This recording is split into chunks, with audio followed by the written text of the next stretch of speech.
directed agencies within the Ministry of Transport and the Ministry of Energy and Petroleum to immediately cancel the ongoing procurement process for JKI expansion public-private partnership transaction, as well as the recently concluded Ketrago transmission. Bang buch mibadhi mako kambia dani e piny Amerika, sirikal ma Kenya ong'ado korage mayando mi kambino mar paw ndeke ma JKIA kod kambi Ketrago.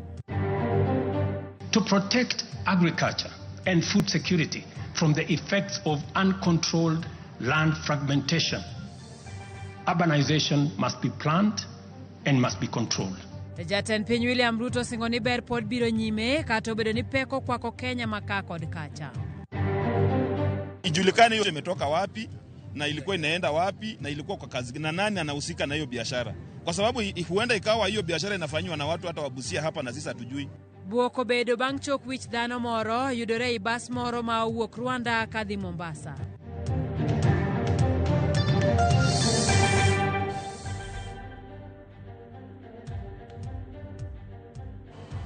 Kamara mara maintiere nyako Ramogi ageno ni odiochieng' mari odhi yo makare arwakin machiegni weche manyien mag ang'echwelo nyinga Simfros Okinda.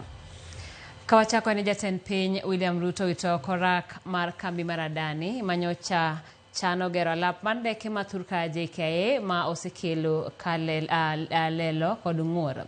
Ruto kagolo twak e od bura ochiko bende ni orak mar keyo teko stima mane Adani yudo bende owit oko bang' lero ni Adani chilo mag mibadhi mieno. Jafwambo mar Walter Nyambaga nigi mathoth. Ka ogolo twak mar chiwo chal mar Kenya kod dongruok mosetim, jatend piny William Ruto oyuko nunga kendo lwaro milimili mane kambi mar Adani geto nyodho. Ruto owito oko rak mar kambi mar Adani manye chiegni kete koke kod sirikand Kenya mar biro gera lap mar ndeke ma Jomo Kenyatta International Airport. Orak mane Adani okete omenda maromo bilion 238. Orak mane dhi kawo higni 30 kapod Adani ema lakie. I now direct, in furtherance of the principles enshrined in Article 10 of the Constitution on transparency and accountability, and based on new information provided by investigative agencies and partner nations, that the procuring agencies within the Ministry of Transport and the Ministry of Energy and Petroleum immediately cancel the ongoing procurement process for the JKIA expansion public-private partnership transaction. Ruto benoko ni orak mane kambi mar Adani ochope kod Ketrago mar gero kendo keyo teko stima Kenya owit kucho. I have directed agencies within the Ministry of Transport and the Ministry of Energy and Petroleum to immediately cancel the ongoing procurement process for JKI expansion public-private partnership transaction, as well as the recently concluded Ketrago transmission in public partnership. Jatend piny otielo ni sirikal koreo thuolo ne jok man kod dwaro mar oragno kendo chwalo kwayo margi ne tijego manyo kambi mar wagunda no dwaro pachoka. And immediately commence the process of onboarding alternative partners, because these are important projects. Jatend piny olero ni bang' yudo ler ni kambi mar Adani mibadhi moko mieno kendo ni kod bura moro e piny Amerika kamitude kod chiwo mit bilie kod dwaro rak sirikand Kenya koro ng'ado wach mar thulo oko dwach Adani oko. Because of the information that have been provided to us by partner nations, that in the face of undisputed evidence or credible information on corruption, I will not hesitate to take decisive action. Magitimre ka jo Kenya mathoth ne owuok palawanga kod sirikand Kenya kendo bingo iro ni sirikal mondo kik yadonje ala kod wuon kambi mar Adani Gwatam Adani maitudo kod bedo jamahati kondieg thim. I believe that the most powerful component of leadership is listening and learning. Jakoro magajuang tek miritogo koth ni mar thul kodonje ko toko emitoyo. Apadani oluar motore kagwata kendo chak othichore kucho. Piny Kenya okaw thuolo mar golo doke ite kendo winjo wach ma jo Kenya wacho bang' ng'udho oko Adani. Walter Nyambaga, Ramogi TV. Ilere mar od bura, Nairobi. Kawadhi nyime jatend migawo mar ohala e sirikand kaunti ma Homa Bay Polycarp Kombo ema koro dhi bedo spika manyien e od bura mar kaunti no bang' MCAs yiere gi ombulu 46 kuom 51 mondo kaw thuolo manyocha odong' nono tok spika Julius Gaya Gwetao. Magi timore ka Julius Gaya mane ogwetao juma mokalo bende koro wal gi gavana Gladys Wanga kaka jatend migawo mar ohala kendo chwalo nyinge od bura. Jafo mar wale abich miwa ler mar wachno. Juma achiel bang' gwetao mar Julius Gaya kaka spika od bura mar kaunti ma Homa Bay. Od bura no kawuono ne yudo spika manyien ma en Polycarp Kombo mane oyier gi ombulu 46 kuom MCAs 51 mano go ombulu e chenro mar yiero spika manyien mano time od bura no kinyi ma kawuono. Okombo osebedo jatend migawo mar ohala sirikand kaunti ni kuom higni 2 ka koro bedo jatelo mar 2 mowuok e bar sirikal kata executive madhi tiyo od bura no bang' yiero mar Huntington Day mane na apisa migawo mar lope sirikand kaunti ni masani en karan mar od burano kane osingo tiyo kanyakla gi MCAs mar dongo od burano. Mokwongo agone Nyasaye erokamano kuom rita machopo odiechieng' ma kawuono ni. Mar ariyo agone MCAs erokamano maduong' sana kuom gima gitimona ma ginyisa ni gigena omiyo giyiera odiechieng' ma kawuono ni mondo abed the speaker. To maduong' manyalo wacho ni kaka County Assembly of Homa Bay wadhi move forward, wadhi dhi mbele mondo mi wakel dongruok ne Homa Bay County. Okombo ne olaro komno gi ji mamoko adek ma gin Boniface Owino mane wuok kod ombulu 2, Dozel Orwa ma bende noyudo ombulu 2 ka Innocent Masarato ne wuok kod ombulu 1. Boniface ne orwako yiero no kendo go bade piny ni Polycarp Kombo ne oyombe lela. Kod mbaka kendo yie no dhi ng'iyo welfare mar members of assembly gi workers duto te my county assembly. Amor kabisa. Bedo namba 2 kiyot to watemo mu bedo namba 2 kendo wang'eni next time wadhi yude kata ka gimoro wuok tibiro ng'ewa wane map ng'ewa ni watiyo matek. Jatend kweth mathoth e od burano Richard Ogindo ne okoni MCAs ne winjo matek kinde ma Gaya ne en spika e od burano kane okoni Gaya ne chalo chwarni mano osebedo ka kayo MCAs kata kamano ne otamore fulo gimomiyo ne gidwa theche okia PC. Members wage chien kanyo winjo matek kabisa. Chware nyalo kaye ot to mbaka te goyo nikech in gi lewni ma samoro nyiewo korea nyien ndie dendi kata be ni chwarni nyo kecho to jowage nyo kweya. But it is good. Jomoko nyo penjo ni tang'o miyo speaker resign. Mano penjo. Kopo na resign ni attend my resignation as a majority leader. It is upon me mondo mi awuog oko mondo I explain maber ni an resign because of A, B, C and D. Kuom MCAs mane oloso bang' chenro no ne okoni speaker manyien mane oyier mondo ti kanyakla mari o MCAs kod ongo od burano. Wan Nyasaye mondo mi rieko mano mi Solomon wuod Daudi. Anakano kelo dwaro ne kaka Polycarp. Mowacho ni jokama ambe miauru gina timra nade atem no aneno kaluore gi kisera mane oketo no nikech wan gimwa keto mbele en welfare. Wan gadiera gi chir ni jogo ma wayiero ariyogo acting clerk ka achiel gi speaker ma wayiero biro tiyonwa maber. Kamago kuom jopiny e kaunti ma Homa Bay bende golo pachgi bang' yiero mar Polycarp Kombo kaka spika mar od burano. To nyaka sani ambe kako sa yier Julius Gaya no minister mar ohala no ok ang'eyo nikech an kaka nene kaka jadak Homa Bay County ka neno ni en siasa ka do rach assembly ka kaka speaker to do dhi dala chuth ok ang'eyo chako duoge gine mar ohala e minister mar ohala en mchapakazi is up to the task nikech ne jatend migawo mar ohala to kod saga to maduong' kabisa no bed gi rieko mathoth ma ok ji ma wajumbe makagi MCAs gi dhao kocha kod koni ubed speaker madwa riwo. Magi timore ka gavana ma Homa Bay Gladys Wanga ne osegwelo Gaya kaka jatend migawo mar ohala e piny owacho mare thuolo manawe kod Polycarp Kombo kendo chwalo nyinge od bura mondo mi obi ogoye kogno. Bang' yiero mar Polycarp Kombo kaka spika manyien od bura mar kaunti ma Homa Bay ka MCAs od bura ni koni igeno ni moko kuom chandruoge ma gisebedo ka gineno biro rumo sama koro Polycarp Kombo chako tich ayanga kaka spika od bura ni. Alia Beach, Ramogi TV, Homa Bay. Kokalo kuom paro mopogore opogore mamedo wuok bang' twak ma jatend piny William Ruto kawuono, jopiny dwaro jatend piny William Ruto okete tim singo duto ma ochiwo kawuono. Jafwambo marwa Millicent Adhiambo leronwa jopiny sayo sirikal kuom rem keto lwasi maber ne chenro ma owinjore okony jopiny. Nyiriri machuok tok jatend piny Kenya William Ruto golo twak mare wi chal mar piny Kenya kod chenro ma sirikal ni godo mar neno ni moko kuom midhiero ma osebedo ka chendo ngima oganda jo Kenya oked godo. Jopiny lero ni okumba thieth mar SHA ma jatend piny Kenya koni dhi nyime kod tiyo makare ni kod ng'ikruok mathoth gino maketo ngima jotuo mago mane ogenoe okumba thieth mar NHIF kumarach. Election ochopo idwa dhi go kura to leo chung pi ochung mach bochung.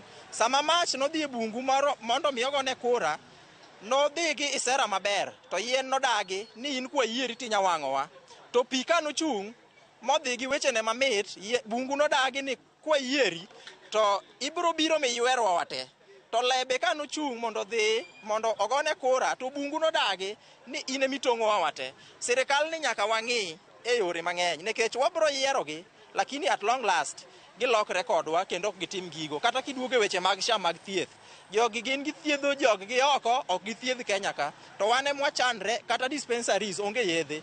Wakati anasema eti kwamba SHIF inafanya kazi ama shisha kile tunakumbuka mambo ya shisha ile ambayo ilikuwa inatumika kwa mabaa.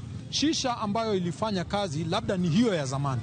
Hii shisha ambayo iko sasa, ukweli ulioko huku ni kwamba hiyo SHA haifanyi kazi ipasavyo. Sani no berdi to kako kele ngwech mokelego. Ile pesa yenye tulikuwa tumelipa kwa NHIF itusaidi, hatujui ilienda wapi. Sasa ukigonjeka unaenda pale hospitali hakuna usaidizi. Mano jopiny opuoyo okang' mar ndiko jopuonj kata kamano gikoni bang' ndikogi chudo margi be owinjore odonje wang' saa. TSC is an independent commission. Oningo bed ni ging'eyo ni gilak jopuonj maromo nade. Koro kondingo bed ni ji dhi go chong ni gi piny ne president eka koro migi thuolo mag ndiko jopuonj. Wawuoro ahinya ni to bende wan gi independent commissions ma constitution oyiero. Pok aneno kata 35,000 mag jopuonj miwacho ka. Mana neno ne en mana mag contract mag JSS to bende nokoromo nikech skul ni mana gi japuonj achiel ma bende ok chul. Pesa ma nyocha Ruto tere kanisa modwoke ka okaw ochule lecturers mondo lecturers opuonjnwa nyithindo nikech wan jonyuol kaka wasechulo fee nyathi nuoyo kendo higa manyien kendo chako dok e course manotimo. Bende gilero ni kata obedo ni sirikal yango thuolo mag tije ma rowere oseyudo kendo imed losnegi e pinje maoko, kwan ma iwachono pok gineno ka oriwo rowere mawuok e kor gwenge. Samatin ni ji 700,000 oseyudo tich e Kenya ka to wan jogi ok wane nikech mago numbers madongo mako yudo tich e Kenya ka. Communities wanyaka wane gigi to wan kuma yae pok aneno ng'ama ondiki ni odhi kata oko. Mi nyithindo kasi ya mitani eka nyithindo gidang bet samoro ka koro akanyi to nindo nyithindo gihinyowa nikech wegi gilutni alote nyathi osomo to kata en gi certificate to kata kako timre onge. Kamano bende gimedo ni jatend piny okomiyo pek weche rochruok arita kwe mamedo nyapa choka ahinya to ganda malal miro. Ya utekaji nyara imekuwa jambo sugu sana katika nchi yetu ya Kenya. President hajaongelelea hiyo mambo, hajaitilia maanani hayo maneno. Magi biro kinde ma jatend piny Kenya William Ruto osingoni oikore mareno ni ywak kod dwonjo Kenya duto owinji e telo mare. Millicent Adhiambo, Ramogi TV. Jago moro ma jahigni 34 e gweng' ma Kibingei Bungoma owito ngimane kaluwore gi rem manyocha yude monj manyocha timnegi achije moko ariyo. Monj manyaka sani chechni ne okel gi weche mag hera. Ben Kisabuli yangore ni nyocha omonji ka owuok e katongona moro to ema omonje gi achijego ma chechni nyocha orgi kod nyadendi moro ma en jaherane. Kaka jafo maro ne tundi lero nyako no ma ja klas 11 chechni ema nyocha ora achijego mondo monje jaherane. Kichung mabor tirango gweng'ni inyalo paro ni en kama gidudhi e nyime, kata kamano gweng'ni nyiso kit mirima mane jodak ma gweng' ma Kibingei ni godo kaluwore kod tho mar rawera moro manonegi kod jowadgi e wi weche hera. Ben Kisuli wachore ni nogonye minanega kod ojende mamoko ariyo manor kod jahera Ben to kufwenyo ni Ben ne ni kod omenda mathoth e simbe mar ong'we yamo. Alipokuja akashikana na huyu msichana anaitwa Maria ambaye ni mwanafunzi wa kitatu cha tatu katika shule yetu ya sekondari ya Nashanda. Ndio sababu huyu msichana vile aliona akajua M-Pesa akaenda akakomboa vijana. Ben Kisabuli osebedo ka yudo thieth achiel kuom ute thieth mantiere boma ma Eldoret mane otere bang' achiji ariyo go chadhe marach gi ojalo kama nowito ngimane otieno manyoro. Wakakimbisha Dreamland na alikuwa ana bleed sana. Kufika Dreamland kuangalia kupiga x-ray wakaona damu imeanguka kwa upongo. Hiyo akawa referred Eldoret. Na walipotoka hapo tena the following day hiyo sasa wakatoka hapo wakaenda Eldoret mpaka Top Hill Medical Center, hapo ndio amekuwa. Jodak mawuok e gweng' ma Kibingei koro nyiso luoro ma gin godo kaluwore kod medruok mar nek e gweng'no. Giwacho ni jumani ji ariyo osewito ngimagi kokalo kuom nek magalagala, gino mamiyo koro giluongo sirikal gi joket arita kwe mondo rang maber weche mag arita e gweng'no. Na mambo haya ambayo yanatendeka kuhusu insecurity ndio inafika mahali unakuta watu wanachukua sheria mikononi kwa sababu wameona ya kwamba maafisa wetu wengi hawafanyi kazi vizuri. Naomba OCS wetu wa Kimilili na OCPD wetu wa Kimilili ya kwamba mchukue mikakati iliyo mwafaka. Jonyuol koro ikwayo mondo ket arita maber ne nyithindo e kinde ma gintiere yweyo malach, ahinya to mago manyiri kaluwore ni nek mar Ben Kisabuli nopangi gi nyadendi ma jaklas 11. Wazazi lazima mjue kwamba hii holiday ni kubwa. Kaeni chini na watoto, msungumuze na watoto, muengage watoto kwa ile mambo yenye watakuwa wanafanya, wawache idleness. Tendo bila ma Kimilili wacho ni achijego nochwale tesendo bila eka bang'e notergi do mabungoma kama nodonjnegi gi ketho mar kueyo rang'enge kendo bura margi pod dhi nyime. Kufikia jana tumepata simu huyu kijana Ben Kisabuli alikuwa amekuwa admitted pale Eldoret Top Hill Hospital. Akiwa kwa matibabu aliaga jana.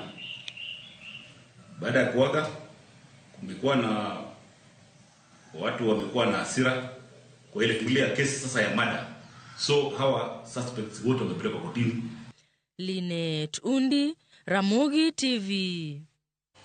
Hero kama na Linet Undi kawadhi nyimeni motelo na jatend piny William Ruto ng'ado kora gariyo ma piny Kenya nodonje kod kambi mar piny India Adani Limited. Kambi mar Adani odonjne kod ketho mar mibadhi e piny Amerika. Gwatama Adani ma en wuon kambi mar Adani Limited odonjne e piny Amerika gi ketho mar mibadhi maromo silings bilion 32 ma wachore ni ne ochiwo kaka soya ne piny owacho mar India mondo mi giyudo raka mane gidhi yudo yuto maromo silings bilion 400 kuom thuolo mar higni 2. Twak ewi kambi mar Adani osebedo kokwako pacho ka ahinya to bang' oganda jo Kenya ne yango ni sirikand Kenya ne ni kod chenro mar keto paw ndeke ma JKIA e lwet kambi mar Adani mar timo dongruok. Orak mamiyo Adani thuolo mar bero kendo tayo chenro mar paw ndeke no kuom thuolo mar higni 30 kod orak mar chiwo teko stima e gwenge ma pacho ka. Kata obedo ni sirikand piny Kenya osebedo ka siro chenro mar chiwo rak ne kambi mar Adani e pacho ka, oyangore ni jatend kambi mar Adani Gautama Adani odonjo gi ketho mar mibadhi maromo dola bilion 265 mane gichiwo gi wuodo wadgi mong'ere kaka Sagar Adani ne piny owacho ma India mondo mi giyudo raka kama ne gidhi yude ohala maromo dola bilion 2 kuom thuolo mar higni 2. Orako nogo ema kamino ne dhi tiyogo e manyo pesa e piny Amerika. Adani to kwedo wechego. Ma koro nyuolo paro mopogore ahinya to bang' jatend piny Kenya William Ruto kod ogaye mar ODM Raila Odinga wuokelela kendo dok ne kambi mar Adani. The Adani Group are investing in the transmission line. Their money, 95 billion. We would have otherwise gone to borrow that money, burden the people of Kenya. We will pay for that transmission line using a wheeling charge. Adani company conglomerate is worth over $200 billion. It cannot be an Adani gate. Deal with issues as they are. If some people have made mistakes, let them own up that they made some mistakes. But do not begin to condemn innocent companies. Manager ten migao mar teko machon Davis Chirchir nokone od bura ni kambi mar Adani onge kod historia mora mar mibadhi kendo chiwo ne ler matiyo kod piny Kenya. I was advised by my technical team of some developments that would possibly wish to do some housekeeping and confirm first whether we can prosecute this matter while there is a court case. Dwe mokalo e kinde twak ewi ndalo 50 nyaka ne okawa pisi, jatend migao mar omenda John Badi nosiro chenro mar chiwo rak ne Adani kowacho ni piny Kenya dwaro winjruok makamago ne nyayo dongruok mar uchumi. If we know of anyone out there who can develop this airport better than Adani, I think the best thing to do is encourage them to propose to bring a PIP. Why can't these people who are saying there are other people out there, why can't they encourage them? Motelo kawuono kane jatend piny poko chako twak mare od bura, jatend migawo mar teko Piyo Wandayi ne ochopo e nyim od buch Senate kama ne odok ne kambi mar Adani ma yande omiyo rak mar keyo stima e bwo kambi mar Ketraco. Following those two phases of due diligence, as provided for under Section 41 of the PPP Act, we had no knowledge of any other adverse matters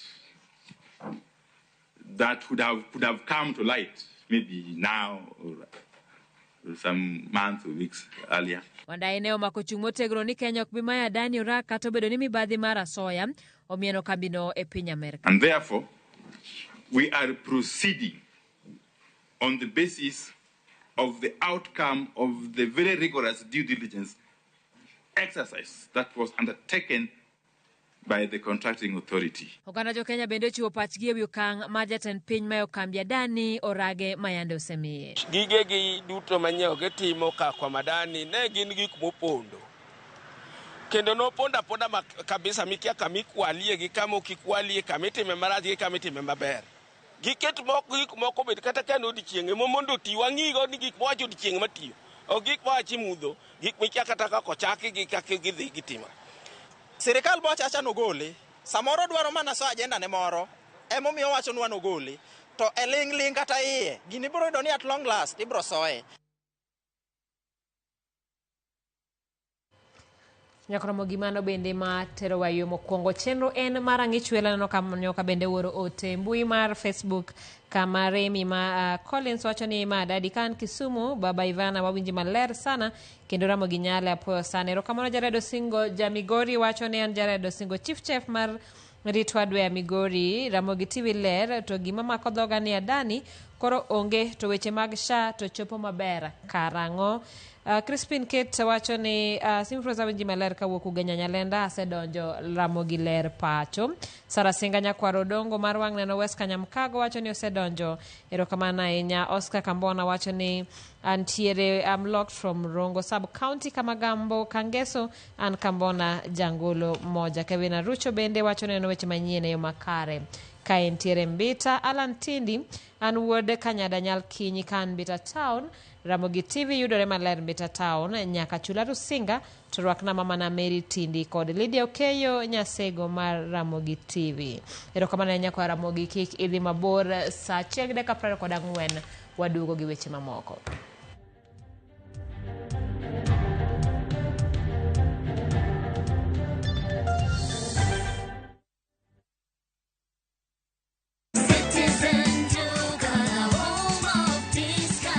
This week, Citizen Duka and Quickmart are bringing you an amazing deal on grocery shopping with Mama Soko. Enjoy skuma and spinach at just 20 shillings each, carrot at 99 shillings per kg, and onions at 69 shillings per kg. It's super easy. Just dial *487*5#. Choose what you need, make your payment, and get a message to pick up your order at any Quickmart supermarket near you. Fresh produce, great prices, and no hassle. Shop Mama Soko today with Citizen Duka. Citizen Duka, the home of discount.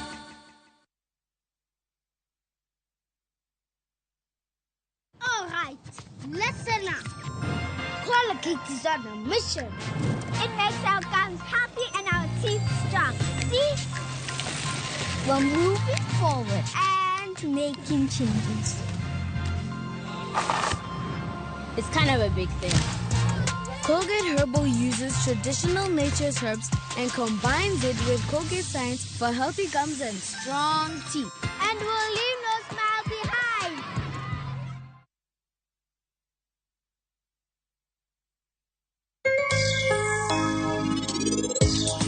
Siri mar business wane gimomiyo osebudho kabisa en ni itiye gadieri. Wan gi clients mang'eny ma ni oko, including diaspora outside the country. To gin joma nyalo entrust gi pesa gi deposit iri ka gigeno ni gibiro kawe mwandu at a later date. Watemo choko artifact mag luo to watiyo kod gas decoration e ot ka. Iboneno agwata kanyo, iboneno ko, kidhi e sitting room, ineno kom nyaluo, ineno so many things.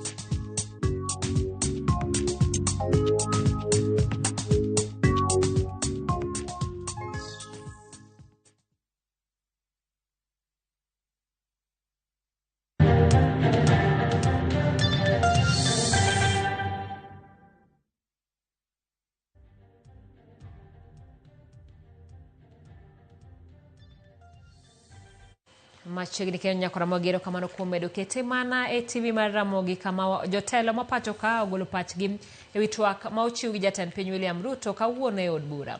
Jotelo go koriw koda ka jo od bura opuoyo moko kuom weche ma jatend piny owacho kata kamano gimedo sunde mondo mi oket maino e keto e tim singo mage. From day one, the Adani deals were suspect.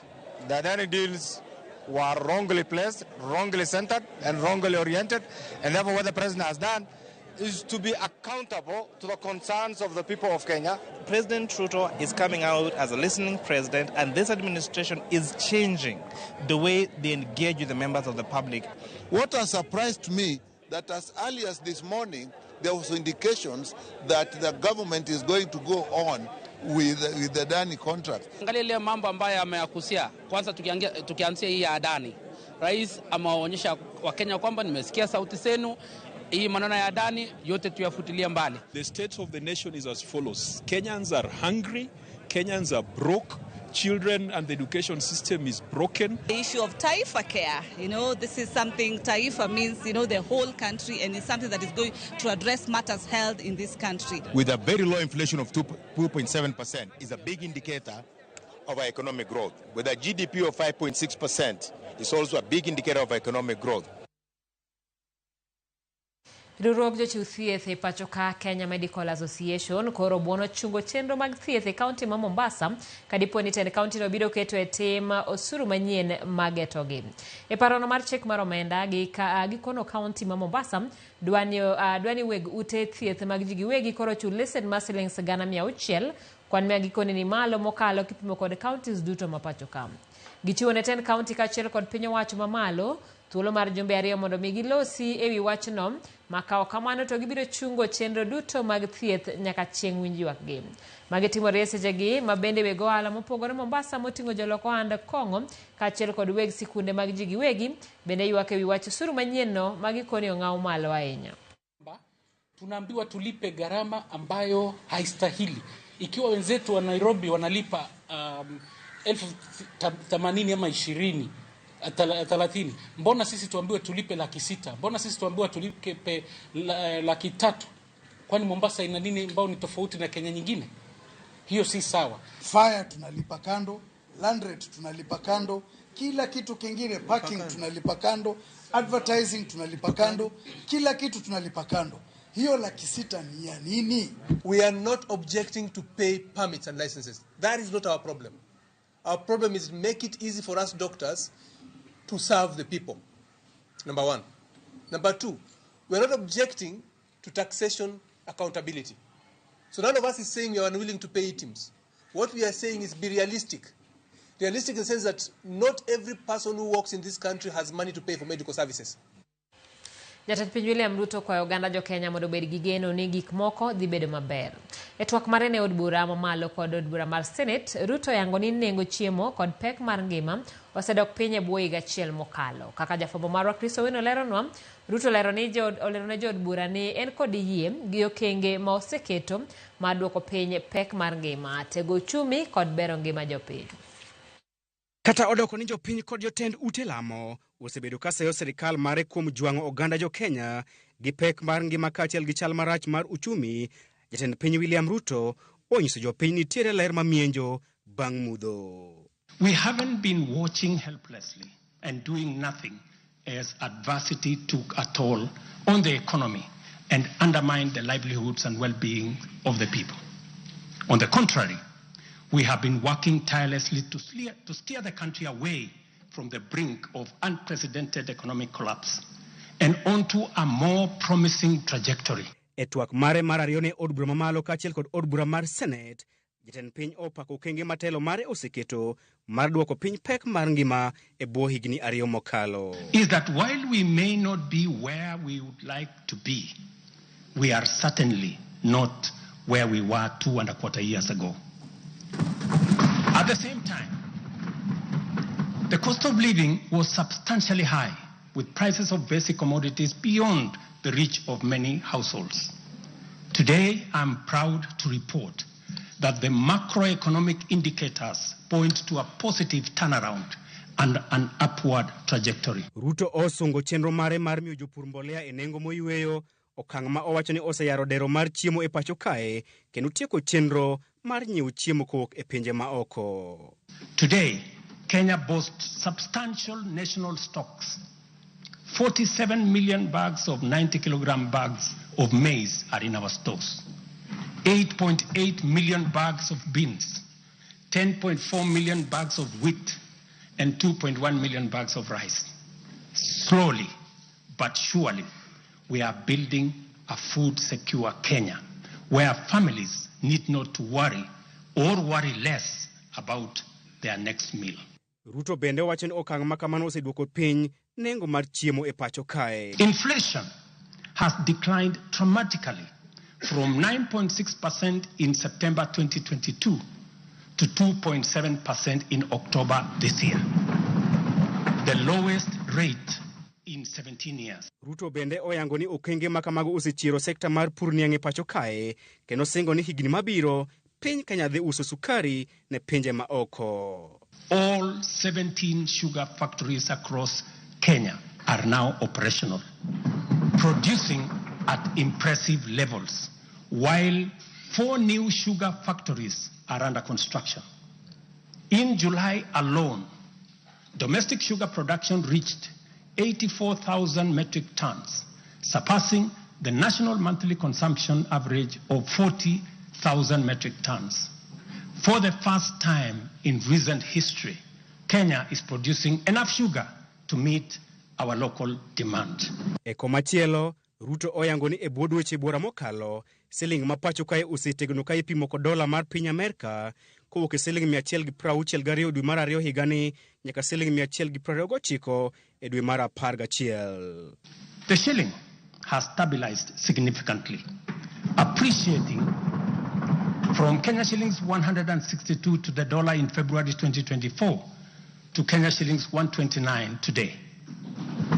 A remarkable gain of 20%. E twak mare mar ariyo ne od bura mamalo kaachiel kod od bura mar Senate, jatend piny William Ruto onyiso geno mare ni piny owacho mar Kenya Kwanza oseketo okenge mopie mar miyo oganda jo Kenya fuong'ruok kaluwore kod pek mar ngima. Chris Owino, Ramogi TV, Parliament Buildings, Nairobi.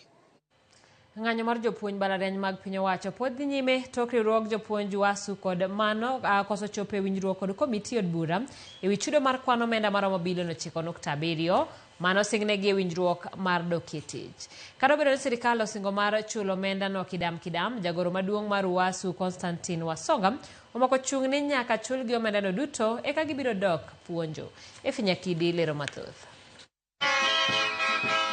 Ochopo odiechieng' mar 23 nyaka ne ng'anyo mar jopuonj malariany chakre.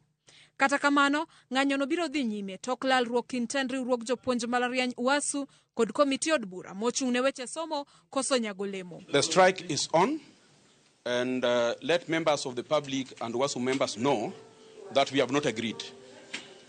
Our demand is very clear. The cost of implementing basic salary is 9.76 billion. Wasu osingo kendo mako chung' motegno ni ok gibidok puonjo nyaka kanyo ma piny owacho chiw kwan omenda maromo shillings bilion 9.7 duto ma gidwaro. Sirikal kata kamano osingo mar chulo omenda no e yor kidam kendo e okenge ariyo mar shillings bilion 4.3 e okang' kokang'. They bring 4.3 billion and they must tell us how we are going to get 5.4 billion. As we speak, we have not been told how we are going to get the balance of 5.4 billion. If they don't have a commitment letter, how they are going to pay, 5.4, let them not engage us. Kaluwore ni chal ma kama oserocho chenro mag somo e mbalariany mag piny owacho, jopuonjre kaachiel kod jonyuol medo sundo sirikal mondo tem matek kendo chope winjruok kod wasu mar chiwo thuolo ne jopuonjre dok somo. President, tunakuomba utusaidie kwa lecturers wetu warudi watufunze. Efi Nyakidi, Ramogi TV, Nairobi.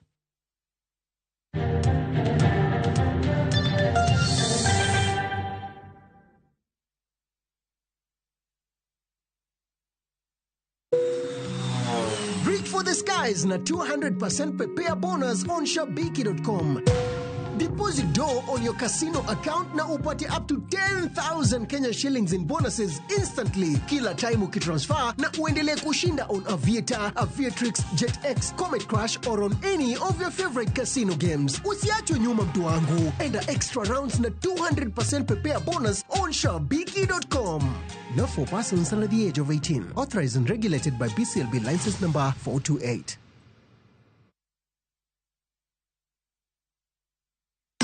Safaricom Sambaza Furaha Caravan ikishirikiana na Muga FM tunakuletea Sambaza Furaha Meru Edition tarehe 21 na tarehe 22 mwezi huu wa Novemba. Utapata kujumuika na watangazaji wapendao wa Muga FM kama vile Jamlek Mwanonte, Mugongo, Tesa, Mukirio Kusimba na wengine wengi. Burudani litapeperusha na wasanii wapendao kama vile Mudhengi Dagara na Kaklani Morangeri. Tarehe 22 msafara wetu utaanzia Gakoromone, tupitie Nkobo, Metongo, Tonyai, Kadhoana kisha tumalizie Chuka. Ni nderemo na vifijo tukisherehekea kwenye Safaricom Sambaza Furaha Caravan kwa hisani ya Safaricom na Muga FM.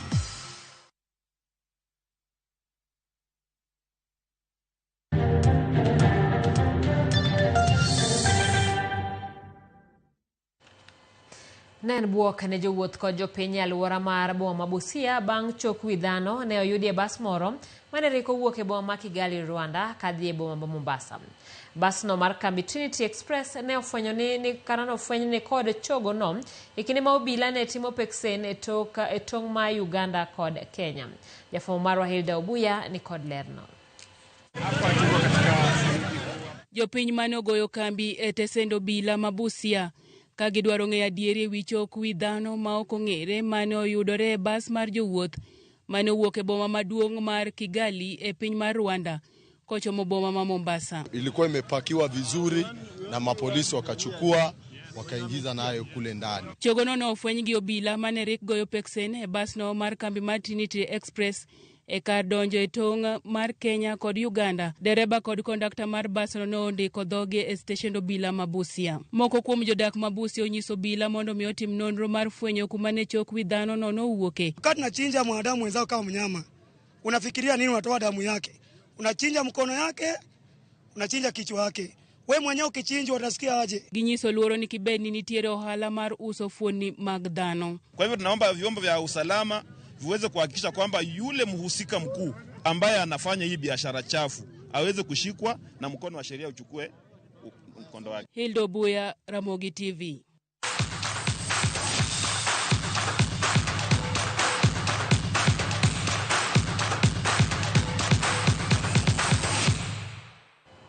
Machiegni paw tugo mar Mashemeji Dabi e kinde FC Leopards gi Gor Mahia ochwal nyime. Riwruok matayo adhula pacho ka FKF owacho ni alap manyayo kama nowinjore ogo e tugono olor. Mano ne dhi bedo tugo mar 7 ne Gor ma sani omako thuolo mar 12 e lig. Alap manyayo e gundho motelo ne limbe mar president mar adhula e Afrika Patrice Motsepe mabiro timo limbe e piny Kenya, Uganda gi Tanzania dwe mar 12 higani mar ng'iyo ikruok ne tuke mag CHAN. Tarik manyien mar Mashemeji Dabi ibiro landi bang'e.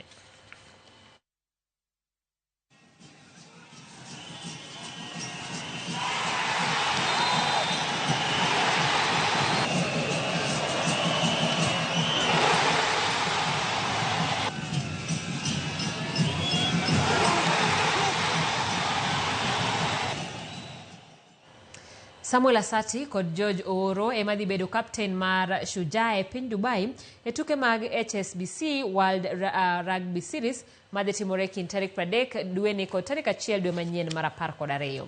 Kocha maduong' mar Shujaa Kevin Wambua olando kweth jotugo 13 madhi e tielo mokwongo mag tukego e season ni. Kelvin Wekesa, William Mwanji kod Brian Mutua bende yudo thuolo mar donjo e kwethno. and the preparations has been so well, and the boys are so ready for the tournament. I can only say that just trust on the team. Just give us the trust, because I usually tell my boys that there's no one who's going to come in and help you guys. It's upon you to be mature enough and to take that task that you've been given to represent the nation. So I'll just name the squad that's going to represent Kenya in Dubai and Cape Town.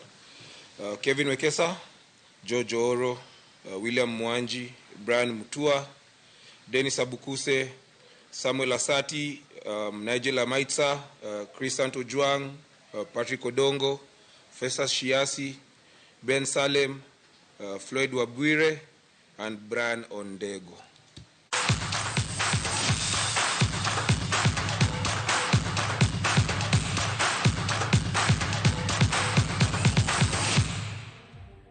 Ramogi mano bene makilewe giko mar weche manyien mag ang'ich welo. In mane kawo thuolo mari mar bedo kod wecheno ni waduoko ni erokamano. Wanenre kendo ka Ruoth oyie e chenro mar oimore sa 3 mar otieno. Ka ok kamano, mane makilewe giko sa 1:42. Nyinga Simfroz Okinda, jaloko marwa en Wilson Ochuka.